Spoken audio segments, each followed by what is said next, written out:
So the video team here at Microcenter travels a lot. I mean, we go to CES, we go to all of the new store openings, and we travel to all of our different stores. I mean, we have 28 stores across the country, and we shoot video at all of these locations. So even though there's just a couple of us, we fill up these external drives really, really fast. And I have to be honest, it's actually kind of a pain exchanging external drives when it's midnight and you have a deadline the next morning and you have to cram an edit out. So we wanted to come up with a solution that was more consolidated. So that's why we came up with this.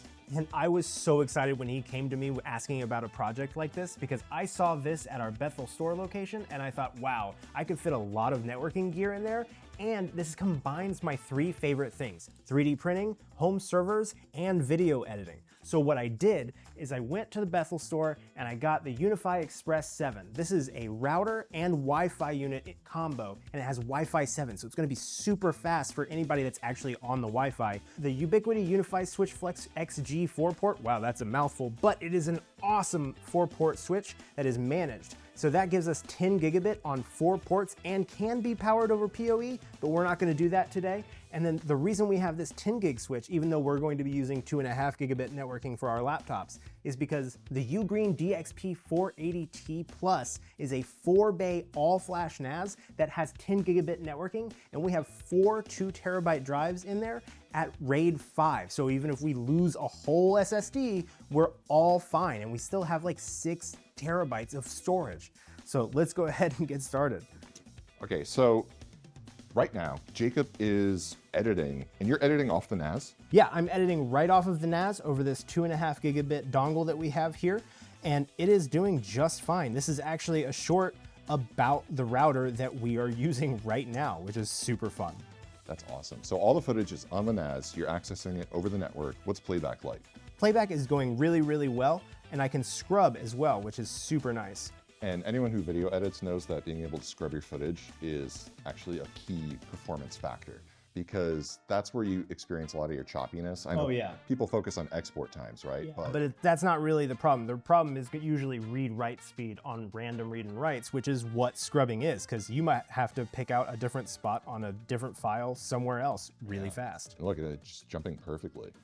And this is not great just for video. You could use this for photo editing, like anything. Oh, yeah. We shoot a lot of photos that we do, and sometimes you'll just hand me an SD card of everything you shot, but you're editing them. I have a copy of the RAWs. This can help us manage our workflow where we can have everything consolidated and accessible. Absolutely, and this will keep all of us synced, all of our edits synced across the board while we're out of town. So you're on Premiere. Kevin, what are you working on right now? I'm currently working on our mystery PC build, and this is on Davinci Resolve. Okay, so all the footage, again, you're pulling off of the NAS, and what does it feel like? Is it handling really well? It handles really well. I actually don't have to create proxies. Usually for these projects, we create proxies in order to have smooth playback, but for this, I don't have a need for that. Because you have all that bandwidth between the 2.5 gigabit, those SSDs. I mean, the bitrate of this 4K footage is not crazy high either. It's not like we're shooting in RAW. Yeah. And it looks like it's handling well. I see 23976 playback there. And Kevin's kind of a speed demon when it comes to editing. Let me see what you got, because show me what you do with your hands. You do this thing. Like, I use keyboard shortcuts, but like Kevin is like the keyboard shortcut master, and I've seen him, like, he'll literally be editing in double speed.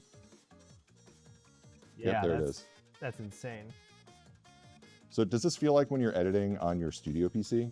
It actually feels really good working on this original footage. And you know, we have the typical 3-camera setup that we do for PC builds, and we also have backup audio with, you know, music already on the timeline, and there's a lot. So typically on the studio PC, we create proxies for all the video codecs. This is 4K 10-bit, and so for this, there's no need for that, and it cuts really well. So you're saying you have 3 4K streams going into this project at the same time that you're playing off of the NAS right now? Yeah. That's right. That's incredible. That's a lot of hefty footage. But also, you're both editing simultaneously off the same device, which is also really cool. But the fact that it's portable, and I'll put portable in quotes, but I do have a suitcase that it does technically fit in. So I could actually fit this in there. But Jacob, I got a question. Why not go with an MSO1 for Minisforum? Well, the MSO1 is a really great device, but there are a couple things that made me want to go with the UGreen device over the Minisforum. One, we don't need this much networking horsepower for us. There's two 10 gigabit SFP plus ports and two 2.5 gigabit SFP plus ports, and that is quite a bit of networking horsepower that we just don't need. And two, there's a little bit less redundancy with the M.2 SSDs in here. There's only 3 slots, and one of those would have to go toward the OS, whereas with the UGreen, we have 4 open slots that we can use for our redundancy. So speaking of redundancy, how much total storage do we have? We have it in RAID 5? So we have 4 2 terabyte drives in RAID 5, so if we lose one of them, we are still fine, but we have 6 terabytes of usable storage, roughly. And how big is the project that you're working on now? Like that project folder? This project folder in total is 250 gigabyte. Yeah, that's massive. It's pretty massive. I mean, like on average, you know, we went to CES. How much footage did we shoot? For CES, I would say it's 500 gigabyte. Yeah. Really? That feels lean. I felt like we shot more. Well, you're running around a lot, but this is also a 3 camera setup that we're here shooting nonstop for a long time. But CES, we go between booths and we have to figure out stuff, but there's still quite a bit of footage for just a couple days. I remember we did Miami. That was another like what, couple hundred gigs. Yeah, that was close to 1 terabyte. Especially there was really long PC builds that we did with Tony Kanaan, the Lambo PC build. And one thing I want to call out that makes things a little bit easier, we're using these Dell XPS laptops, and I like these because they have the full-size SD card slots. Now these are the faster SD card slots, so it makes download times a lot easier, so we're able to transfer that footage onto the NAS very, very quickly. So he could download footage, he can download footage, we can all access that footage. And I want to put on my producer hat. I want to log into the NAS, and I want to look at the footage that you guys shot to review it while you're editing. Can I do that? Absolutely. Let me get my laptop. All right, I got my laptop, I've got my Apple box. How do I log in?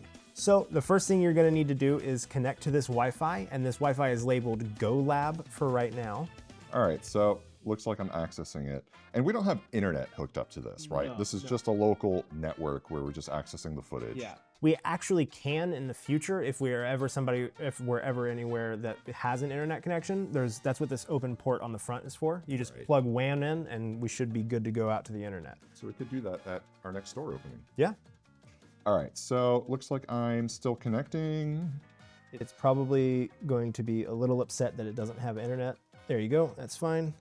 Now just go to your file browser and type in // oh, sorry, that's // I never know the difference. Okay. Yeah. Because backslash goes It's going back. So // 192.168.0.2, and then one more backslash, hit enter. That's gonna ask you for our credentials. I only created one user for now, so just capital M, capital C, dash, capital A, and then lowercase DMIN. And then the GoLab1234 password is this as well. So for something like this, you could make a username for me specifically where I only have maybe read access, but not write access, just so I could view. Yeah, and we could all have our own personal folders as well that we can't even see your other folder. So we just put it into video projects. Got it. And then those are the folders that we're editing off of right now. So Kevin, you're editing right now. I'm gonna open up your folder while you're doing it. And I want you to tell me, am I gonna interrupt anything? I'm pulling up the footage here. I've got the B-roll playing. So far, so good. I have no interruptions whatsoever. Oh no. You know what, Kevin? I don't have Pot Player installed. So I'm using this on VLC, so it's coming in choppy. So Kevin actually got me tuned into this one because we have all this 10-bit footage, but it's actually hard to view, even though there's actually hardware support on this XPS, but it's playing back choppy, and that's not because of the NAS, it's actually because of the program. There's a program called Pot Player that you got me into. It's like VLC, but it actually handles all of these other video codecs way, way better. What I can do is I can just open Davinci, and I can just drag your entire project while you're editing it, right? That's kind of nuts.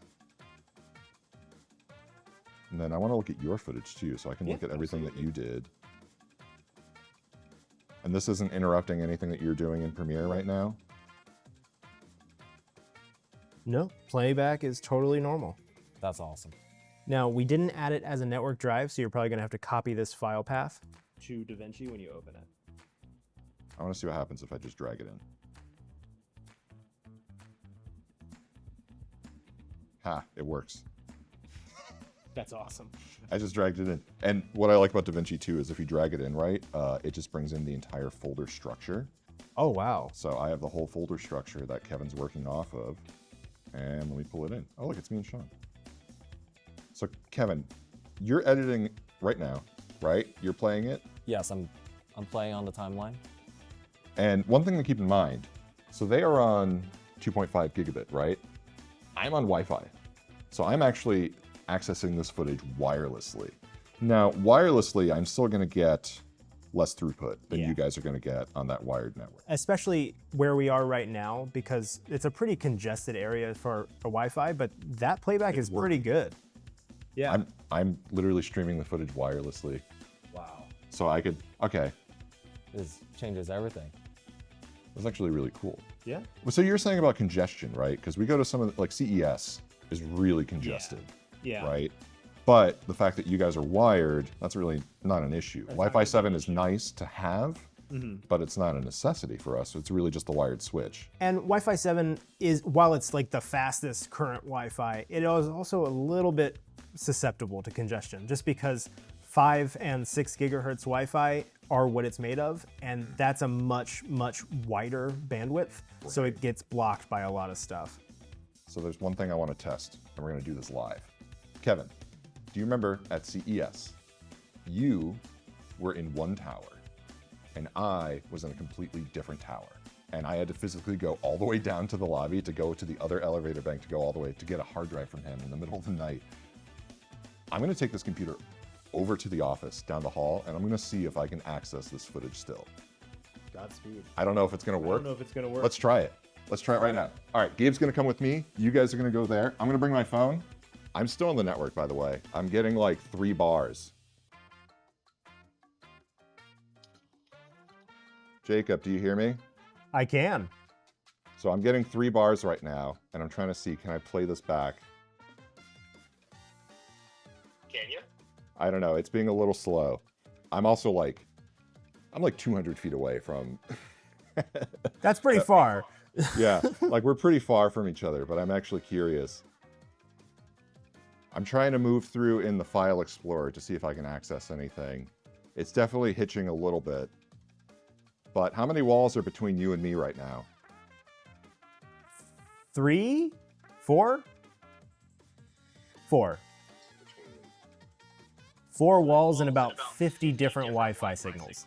It might not work, but I still think it's kind of fun.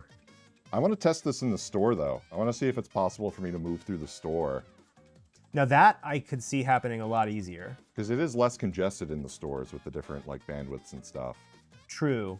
And we can always, later down the line, we can always see about upgrading to a different access point that's a little bit stronger. The Express 7 is really meant for like home users and apartment type scenarios. So what you're telling me is we need an access point. Money, please. All right, I'm coming back. Okay. So I got media offline going that far. Yeah, I think we're pushing it to the limit. Yeah. But what were you telling me about beaming? Oh, so there's actually a technology that Ubiquiti has that where you can, it's like a mic pickup pattern. Right now, a lot of access points are kind of broadcasting wide, but these things can actually narrow that down and become kind of a wireless Ethernet cable between 2 buildings. So that might be something we can explore down the line. So we have to get these little satellite dish looking things and try to beam it to each other? Yeah, I don't know if we're going to be allowed to put those like outside our windows in Las Vegas, but I think it's worth a shot. But we could do it in the parking lot and you could try to beam. I want to see, can Kevin edit a video across the parking lot? Like we have all the footage here and we try to beam it across the parking lot and he sits in a lawn chair. That would be a lot of fun. We'll do it on a nice day when there's better weather. Yeah. Fair enough. Aside from the technical limitations of trying to go 200 feet away and accessing this, Yeah. otherwise this is working really flawlessly. Absolutely. And there's other things we could have done, right? Like we could have gone with other devices and other things, but I feel like we just wanted to try to just make a box that has everything we need all included. Oh yeah, this is really just a proof of concept. We wanted to make sure we could do this in a box that we could transport. Oh, and you even had to come up with something for the power supplies too, because all the power supplies are inside the box. So this is actually just a 3D printed case around our inland 3-to-1 plug, like you see in a lot of it's an orange 3-to-1 plug that I just put an extension cord in, and then while we're traveling, I actually made this little cap that we can cover those prongs up with, so nothing gets damaged in travel. I might need to redesign that a little bit, but We have a Pelican case that we're going to make sure we could fit this in, and we're going to try this out. oh yeah. We're going to travel with this, and this is what we're going to work off of. And if you want to make this yourself, you absolutely can. Just go to our Printables page. The link is in the description, and we should have all of these files as step files there for you to use. For stuff like this, if you want to do some really awesome projects where you want to combine networking, video editing, and 3D printing, you can do all of that at Microcenter. So why don't you stop on by, check us out, and if you don't have a Microcenter near you, then be sure to comment #IWantAMicrocenter near me.